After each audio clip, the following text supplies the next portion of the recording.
अध्याय 1 श्रीकृष्णावतरण. एकदा वेगवेगळ्या राजांच्या अनावश्यक सैन्यबळाचा पृथ्वीला भार झाला होता. हे सर्व राजे वस्तुतः असुर होते, परंतु स्वतःला ते शूर क्षत्रिय म्हणवून घेत. त्यांच्यामुळे सर्व जग त्रासून गेले होते. असुरांनी माजविलेल्या उपद्रवाची वार्ता ब्रह्मदेवांना कळविण्यासाठी पृथ्वीची अधिष्ठात्री भूमिदेवी ही गायीचे रूप धारण करून त्यांच्याकडे गेली. साश्रू नेत्रांनी ती भगवान ब्रह्मदेवांसमोर उभी राहिली. ती अनाथ होती. ब्रह्मदेवांनी करुणा जागविण्यासाठी ती रडू लागली. दुःखवेगाने तिने आपल्या विपदाग्रस्त स्थितीचे वर्णन केले. ते वर्णन ऐकून ब्रह्मदेवांना फार दुःख झाले. ते तत्काळ क्षीरसागराकडे निघाले. क्षीरसागर हे भगवान विष्णूचे निवासस्थान आहे. क्षीरसागराकडे प्रयाण करताना शिवप्रमुख सर्व देव त्यांच्या समवेत होते. पृथ्वी देखील त्यांच्यासोबत निघाली. क्षीरसागराच्या तटावर आल्यावर भगवान ब्रह्मदेव भगवान विष्णूंना प्रसन्न करण्याचा उपाय करू लागले. भगवान विष्णूंनीच पूर्वकाळात दिव्य वराह रूप धारण करून पृथ्वीला वाचविले होते. वैदिक मंत्रात पुरुष सूक्त शीर्षकाचे एक विशिष्ट सूक्त आहे. सामान्यपणे देवदेवता पुरुष सूक्तांचे उच्चारण करूनच भगवान विष्णूंना प्रणाम करतात. येथे असे समजून येते की प्रत्येक ग्रहाची अधिष्ठात्री देवता जेव्हा कधी आपल्या ग्रहावर उपद्रव निर्माण होतो तेव्हा या विश्वाचे परमस्वामी ब्रह्मदेव यांना भेटू शकते आणि ब्रह्मदेव भगवान विष्णूची भेट घेतात. तथापि ती प्रत्यक्षपणे नव्हे तर क्षीरसागराच्या तटावर तिष्ठत राहून. या विश्वात श्वेतद्वैत नावाचा एक लोक आहे. त्या लोकात क्षीरसागर आहे. वैदिक शास्त्रातून असे समजते की या ग्रहावर खारट पाण्याचे समुद्र आहेत. तसे इतर ग्रहांवर वेगवेगळे समुद्र आहेत.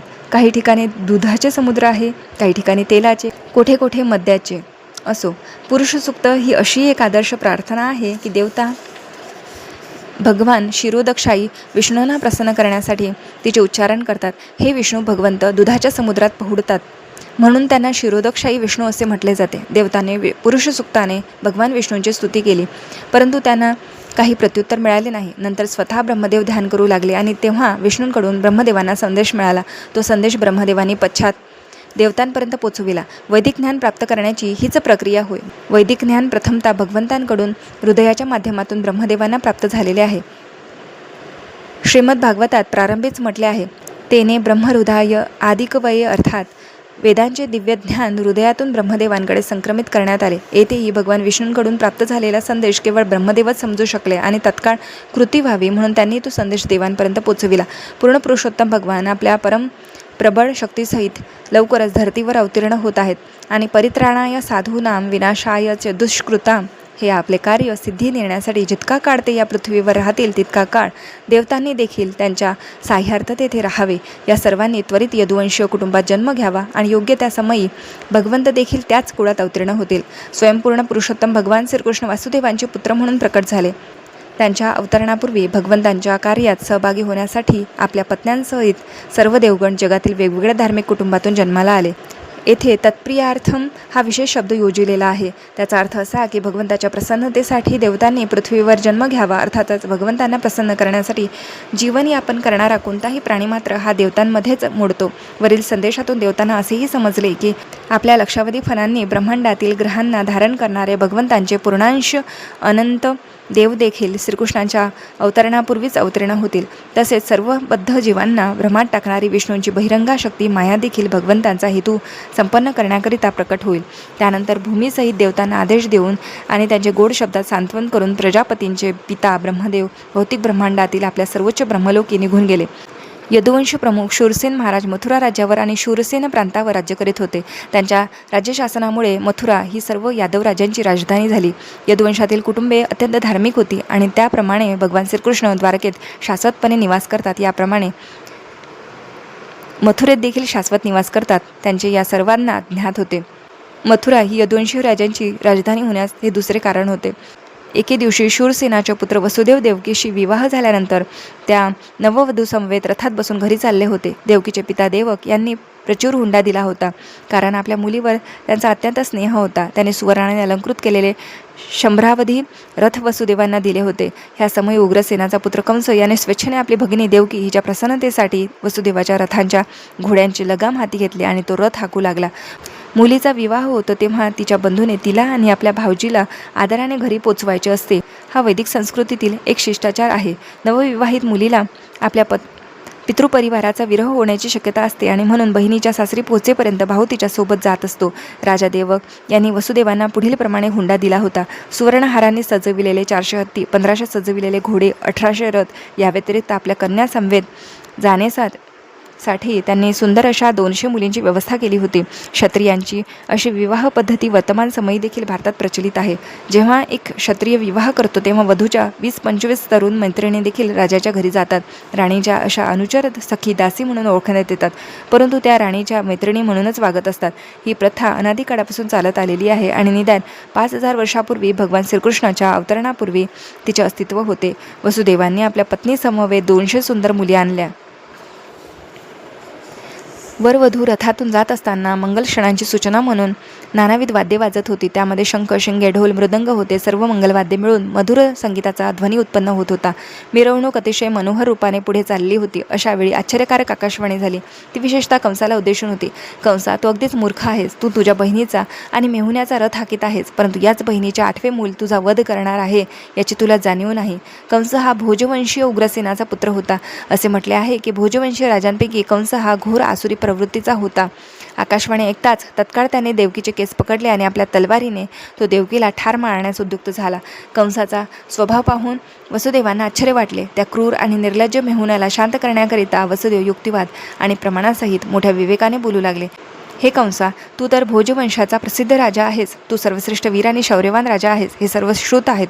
तू इतका क्रोधविष्ट झालास आहेस की तू एका स्त्रीला, तीही स्वतःची बहीण असताना, तिच्या शुभ विवाह प्रसंगी ठार मारण्यास उद्युक्त झाला आहेस. तू मृत्यूची इतकी धास्ती का धरतोस? तुझ्या जन्मासोबतच तुझा मृत्यू जन्मला आहे. तू जन्म घेतला अगदी त्या दिवसापासूनच तुझी मरण्याची प्रक्रिया प्रारंभ झाली आहे. समजा तू 25 वर्षाचा आहेस, त्याचा अर्थ असा की 25 वर्षे तू मेला आहेस. प्रत्येक क्षणाला तू मरत आहेस. असे असताना तुला मृत्यूचे इतके भय का असावे? अंतिम मृत्यू अवश्य येणार. तू आज मृत्यूला प्राप्त हो अथवा 100 वर्षांनी, परंतु मृत्यूपासून तू वाचू शकत नाहीस. तुला इतके भय का असावे? वस्तुतः मृत्यू म्हणजे वर्तमान शरीराचा अंत. जेव्हा वर्तमान शरीर संचलित होत नाही आणि पंचभौतिक तत्वात विलीन होते, तेव्हा शरीरातील चेतन तत्व आपल्या वर्तमान कर्मविपाकानुसार दुसरे शरीर स्वीकार करते. चालणारा मनुष्य एक पाऊल पुढे टाकतो आणि आपला पाय योग्य रीतीने टेकला आहे याचा विश्वास निर्माण होताच आपला दुसरा पाय उचलतो. अशीच ही प्रक्रिया आहे. या क्रमाने देह एका पाठोपाठ एक संक्रमित होत जातो आणि आत्म्याचे देहांतर होते. पहा, रोपट्यावरील किडे किती काळजीपूर्वक एका अंकुरावरून दुसऱ्या अंकुरावर जातात. त्याचप्रमाणे श्रेष्ठ अधिकार ज्यावेळी पुढील देह ठरवितो त्याचवेळी जीव देहांतर करतो. जितका काळ जीवाला या भौतिक जगात बद्ध राहावे लागते, तितका काळ त्याला एकामागून एक भौतिक देह घ्यावेच लागतात. त्याच्या वर्तमान जीवनातील कर्म आणि कर्मफळानुसार प्रकृतीच्या नियमाप्रमाणे त्याला दुसरा विशिष्ट देह देण्यात येतो. ही गोष्ट देखील अगदी स्वप्नाप्रमाणे आहे. स्वप्नात आपण आपल्या मनोरचनेने अनेक देह निर्माण करतो. आपण सोने पाहिलेले असते आणि पर्वतही पाहिलेला असतो, म्हणून दोघांना एकत्र करून स्वप्नात आपण सोन्याचा पर्वत पाहतो. कधीकधी आपण आकाशात उडणारा देह प्राप्त झाल्याचे पाहतो. त्यावेळी आपणाला वर्तमान देहाचा पूर्णपणे विसर पडलेला असतो. अगदी त्याचप्रमाणे देह परिवर्तन होते. एक देह प्राप्त होताच मागील देहाचा विसर पडतो. स्वप्नात अनेक प्रकारच्या देहांशी आपला संबंध येऊ शकतो, परंतु जागृतावस्थेत आपणाला सर्वांचा विसर पडतो आणि वस्तुतः हे भौतिक देह मानसिक कर्माने सृजन आहे. परंतु वर्तमान क्षणाला आपण आपल्या मागील देहांचे स्मरण करू शकत नाही. मनाचा स्वभाव चंचल आहे. ते कधी एखादी वस्तू स्वीकारते आणि तत्काळ त्याच वस्तूचा त्याग करते. रूप, रस, गंध, शब्द, स्पर्श या 5 इंद्रिय विषयांच्या संबंधात सतत स्वीकार आणि अस्वीकार अशी मनाची प्रक्रिया असते. सतत भौतिक विषयांचे चिंतन करणे हा मनाचा स्वभाव आहे. त्यायोगे ते इंद्रिय तृप्तीच्या विषयांच्या संपर्कात येते. जीव जेव्हा एका विशिष्ट प्रकारच्या देहाची कामना करतो तेव्हा तो त्याला मिळतो. म्हणून देह ही भौतिक प्रकृतीच्या नियमांची देणगी आहे. जीव देह धारण करतो आणि देहरचनेनुसार सुखदुःखांचा भोग करण्याकरिता पुन्हा या भौतिक जगात बाहेर पडतो. आपणाला विशिष्ट देह नसेल तर गतजीवनातील मानसिक अवस्थेनुसार आपण सुख अथवा दुःखांचा भोग करू शकत नाही. वस्तुतः आपल्या मृत्यूसमयीच्या मानसिक अवस्थेनुसारच हा विशिष्ट प्रकारचा वर्तमान देह आपणाला देण्यात आलेला आहे. सूर्य, चंद्र किंवा तारे याप्रमाणे प्रकाशमान ग्रह जल, तैल, घृत यांनी भरलेल्या पात्रात प्रतिबिंबित होतात. पात्र हलविल्याप्रमाणे प्रतिबिंबाची हालचाल होते. चंद्राचे प्रतिबिंब पाण्यात पडलेले असते आणि पाण्याच्या संचलनामुळे चंद्र देखील हरवल्याप्रमाणे वाटतो, परंतु वस्तुतः चंद्र स्थिरच असतो. त्याप्रमाणे मनोधर्माने जीव वेगवेगळ्या प्रकारचे देह मिळवतो आणि त्याचा अशा देहांशी वास्तविकपणे काहीही संबंध नसतो. मायेच्या संबंधाने मायेच्या प्रभावाखाली भुरळ पडून जीव स्वतःला एखादा विशिष्ट देहच समजतो. बद्ध जीवनाची अशी रीत आहे. उदाहरणार्थ जीव मानवी देहात असताना स्वतःला मानव समाजाचा घटक अथवा विशिष्ट देशवासी किंवा स्थानवासी समजतो. स्वतःची अशी ओळख अंतःकरणात बिंबल्यामुळे असा अनावश्यक देहात्म्य भाव नव्या देहाच्या निर्मितीला कारणीभूत ठरतो. वासना आणि मनोधर्म विविध देह प्राप्त होण्याची कारणे आहेत.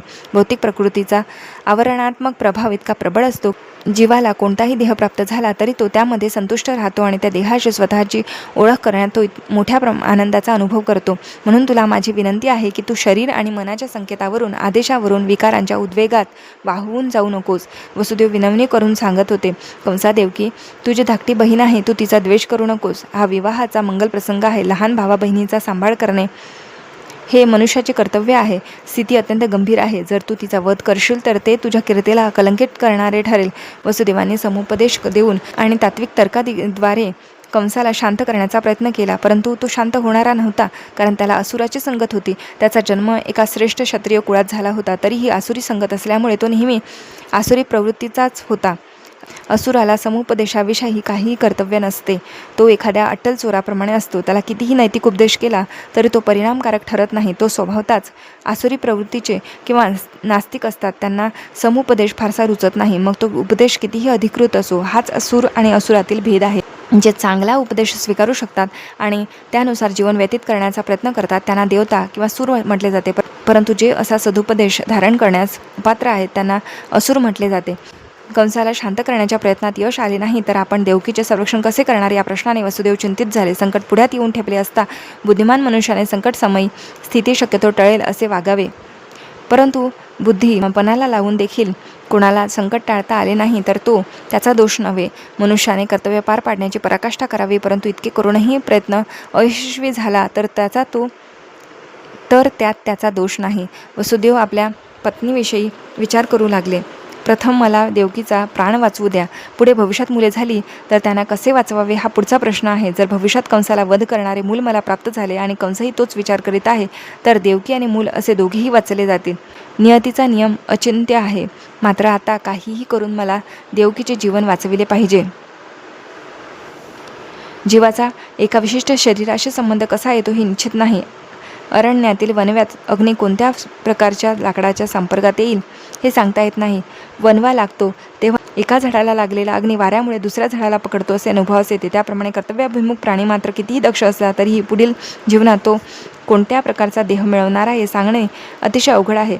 भरत महाराज आत्मसाक्षात्काराच्या मार्गात आपली कर्तव्ये दक्षतेने पार पाडित होते, परंतु सजगत्या त्यांचा हरणावर तात्कालिक स्नेह जडला आणि त्यांना पुढील जन्मी हरणाचा देह स्वीकारावा लागला. कंस महापापी होता असे असूनही वसुदेव आपल्या पत्नीचे प्राण कसे वाचवावेत याचा विचार करून मोठ्या आदराने त्यांच्याशी नम्रपणे बोलू लागले. कधी कधी वसुदेवांसारख्या सर्वश्रेष्ठ नीतिमान पुरुषाला कंसासारख्या आणि दुराचारी मनुष्याची स्तुती करावी लागते. सर्व कूटनैतिक व्यापाऱ्यांचा हाच मार्ग आहे. वसुदेव मनातून अतिशय खिन्न झालेले होते, तरीही त्यांनी बाहेरून स्वतःला प्रसन्न असल्याचे दाखविले. त्यांनी निर्लज्ज कंसाला त्या प्रकारे संबोधित केले, कारण तो अतिशय निर्दयी होता. वसुदेव कंसाला म्हणाले, कंस, तू माझा मेहुणा आहेस. तुझ्यावर भविष्यात संकट कोसळणार आहे असे तुला वाटते, कारण तू आकाशातून भविष्यवाणी ऐकलेली आहेस, परंतु संकटाची शक्यता तुझ्या बहिणीच्या पुत्राकडून आहे आणि त्याचा सध्या जन्मही नाही. आणि कोण जाणतो, भविष्यात कदाचित तुला पुत्र असतील अथवा नसतीलही. या सर्वांचा विचार करता वर्तमान समयी जरी तू सुरक्षित आहेस, तसेच तुझ्या बहिणीकडून भीतीचे कोणतेही कारण नाही. जर तिला पुत्र प्राप्त झालेस तर आवश्यक त्या कृतीसाठी त्या सर्वांना मी तुझ्या स्वाधीन करीन, याविषयी मी वचनबद्ध आहे. कंसाला वसुदेवांच्या शब्दांचे मूल्य माहीत होते आणि त्यांच्या वचनांवरून त्यांची निश्चिती झाली. सद्य समयी तरी तो स्वतःच्या बहिणीच्या वधासारख्या घृणित कार्यापासून परावृत्त झाला. वसुदेवांना प्रसन्नता झाली आणि कंसाच्या निर्णयाची त्यांनी स्तुती केली. अशा प्रकारे ते स्वसदनी परत आले. कालांतराने वसुदेव देवकी यांनी 8 बालकांना आणि एका कन्येला जन्म दिला. प्रथम बालकाचा जन्म होताच वसुदेवांनी वचनानुसार त्याला कंसाकडे त्वरित आणले. असे प्रसिद्ध आहे की वसुदेव संयत आणि संतवृत्तीचे होते. आपल्या वचनांविषयी प्रसिद्ध होते. त्यांना आपला सन्मान जतन करावयाचा होता. नुकतेच जन्मलेले बालक कंसाच्या स्वाधीन केल्याने वसुदेवाच्या हृदयाला अतोनात वेदना झाल्या, परंतु कंसाला मात्र अत्यानंद झाला. वसुदेवांच्या स्वभावामुळे कंसाच्या हृदयात काहीशी दया उत्पन्न झाली. ही घटना फारच आदर्शप्रद आहे. वसुदेवांसारख्या महात्म्याकरिता कर्तव्य पालना दुःखदायक समजण्यासारखे असे काहीच नाही. वसुदेवांसारखी व्यक्ती कोणताही संकोच न करता आपली कर्तव्य पार पाडते. दुसरीकडे कंसासारखा असुर कोणतीही घृणित कार्य करण्यास कचरत नसतो. असे म्हटले आहे की एक साधू पुरुष जीवनात येणारी सर्व प्रकारचे दुःखे सहन करतो. एक विद्वान कोणत्याही अनुकूल परिस्थितीची वाट न पाहता आपली कर्तव्ये पार पाडतो. कंसासारखा अघोरी मनुष्य कोणत्याही पापमय मार्गाने कृती करू शकतो आणि भगवंताचा भक्त परमेश्वराला संतुष्ट करण्याकरिता सर्वस्वाचा त्याग करू शकतो. वसुदेवाच्या वागण्याने कंस प्रसन्न झाला. वसुदेवांनी आपले वचन पाळले त्याचे त्याला आश्चर्य वाटले. वसुदेवांविषयी दया उत्पन्न झालेला आणि प्रसन्न झालेला कंस वसुदेवांना म्हणाला, प्रिय वसुदेव, हे मूल माझ्या स्वाधीन करण्याची तुला आवश्यकता नाही. मला या मुलाकडून कोणतेही भय नाही. देवकीचा 8वा पुत्र माझा वध करील असे मी ऐकले आहे. मग कारण मी या मुलाचा स्वीकार का करू? तू त्याला परत घेऊन जा. आपल्या पहिल्या पुत्राला घेऊन वसुदेव घरी चालले होते. कंसाच्या वागणुकीमुळे ते प्रसन्नही झाले होते, परंतु तरीही त्याचा कंसावर विश्वास बसत नव्हता, कारण कंस कोणाच्या नियंत्रणात नव्हता. नास्तिक मनुष्य कधीही वचनाशी दृढ असू शकत नाही. जो इंद्रियांचा संयम करू शकत नाही तो आपल्या संकल्पनांवर कधीही दृढ राहू शकत नाही. थोर राजनीतिज्ञ चाणक्य पंडित म्हणतात, राजकारणी व्यक्ती आणि स्त्री यांच्यावर कधीही विश्वास ठेवू नये. जे अनियंत्रित इंद्रिय तृप्तीला चटावलेले आहेत ते कधीही सत्यवचनी असू शकत नाही आणि त्यांच्यावर विश्वासही ठेवला जाऊ शकत नाही. अशावेळी कंसाच्या राजसभेत महर्षी नारदांचे आगमन झाले. तेथे कंसाने वसुदेवांवर कशी दया दाखविली आणि त्यांचे पहिले मूल त्यांना कसे परत दिले याविषयी नारदांना कळविण्यात आले. महर्षी नारद तर भगवान श्रीकृष्णाच्या आगमन शक्ती तितक्या लवकर कसे होईल याविषयी उत्सुक होते. त्यांनी कंसाला सूचना दिली की एकीकडे वृंदावनात नंद महाराजांसारख्या व्यक्ती तसेच सर्व गवळी गोपकन्या गवळ्यांच्या पत्न्या, तर दुसरीकडे वसुदेव, त्यांचे पिता शूरसेन आणि यदुवंशाच्या ऋष्णीकुळात जन्मलेले सर्व संबंधी भगवंतांच्या आगमनाची सिद्धता करीत होते. नारदांनी कंसाला मित्र आणि हितचिंतक तसेच सर्व देवता ज्या ज्या कुळात जन्म घेत आहेत त्या त्या कुळातील लोक यांविषयी सतर्क राहण्याची सूचना दिली. कंस, त्यांचे अनुचर, समादेशक असे सगळेच असुर होते. असुरांना नेहमीच देवतांची धास्ती असते. वेगवेगळ्या परिवारात देवता जन्म घेत आहेत ही गोष्ट नारद मुनींकडून कंसाला समजली आणि कंस तत्क्षणी सतर्क झाला. त्याने जाणून घेतले की ज्या अर्थी देवदेवता अगोदरच प्रकट झाले आहे त्या अर्थी विष्णूचे आगमन निश्चितच होणार. त्याने वसुदेव आणि देवकी यांना त्वरित अटक करून बंदिवासात टाकून दिले. बंदिवासात साखळदंडाने बद्ध असलेल्या अवस्थेतच देवकी आणि वसुदेव यांनी प्रतिवर्षी एका मुलाला जन्म दिला आणि त्यांच्यापैकी प्रत्येक मुल हे विष्णूच आहे असे समजून कंसाने एकामागून एक त्या सर्वांना मारून टाकले. त्याला विशेषतः 8व्या मुलाची भीती होती, परंतु नारदाच्या भेटीनंतर कोणतेही मूल विष्णू असू शकते या निष्कर्षावर तो आला होता. म्हणूनच वसुदेव आणि देवकी यांची सर्वच मुले ठार मारणे त्याला योग्य वाटले. कंसाचे हे कृत्य समजण्यास फारसे अवघड नाही. जगाच्या इतिहासात राजकुळातील व्यक्तीची अशी अनेक उदाहरणे आहेत. अशा लोकांनी आपल्या महत्त्वाकांक्षेच्या पूर्तीसाठी आपले वडील, बंधू, कुटुंब आणि मित्र अशांना ठार मारलेले आहे. असुर प्रवृत्तीचा मनुष्य आपल्या निंद्य अभिलाषेच्या पूर्तीकरिता कोणालाही ठार करू शकतो, म्हणून हे काही आश्चर्य करण्यासारखे नाही. नारदांच्या कृपेने कंसाला त्यांच्या मागील जन्माची माहिती मिळाली होती. त्याला समजले की तो पूर्वजन्मात कालनेमी नावाचा राक्षस होता आणि भगवान विष्णूंनी त्याचा वध केला होता. भोजकुळात जन्म घेऊन त्याने यदुवंशाचा कट्टर शत्रू होण्याचे ठरविले होते.